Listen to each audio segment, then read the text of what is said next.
Għal-pleliqi fl-inħawi tas-salib tal-olja fis-Siġġiewi hemm 30 tomla tart maħduma b'mod partikolari biex jipproduċu imbit bi prodotti naturali. Żorna din ir-raba fejn Markassar, il-proprjetarju tar-raba u l-produttur tal-imbit, fissrilna x'użanzi differenti juża fil-proċess ta' kif isir l-imbit tiegħu.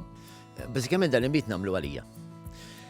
Parti minnu qed nitfgħu wkoll fis-suq.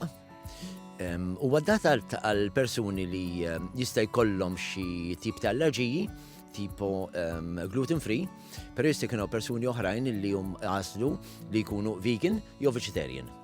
L-imbit huwa bażikament tajjeb għal kulħadd għal min jogħġbu. Fattur interessanti marbut ma' dan l-imbit huwa li l-produzzjoni tiegħu issir bl-użu ta' elettriku rinnovabbli u mingħajr apparat teknoloġiku. Permezz ta' dawn il-bombli, il-Ġorġja jgħidulhom kfevri, li jiena skoprejt mill-Ġorġja, fil-Kawkasi, importajt Malta u żviluppajna sistema kif jinħadem l-imbit mingħajr użu ta' elettriku, mingħajr użu ta' equipment ta' chilling, li permettina wkoll li naħdmu imbit li huwa adattat għal persuni li jista' jkollhom problemi ta' allerġiji. Il-proċess jibda billi f'temperatura ta' madwar 18 il-grad sajf u xitwa l-għeneb nadif minn kwalunkwe tip ta' kimika jitniżżel fil-bombli biex jibda jiffermenta. L-imbit jibqa' dak il-każ imbagħad wara xarejn ikun diġà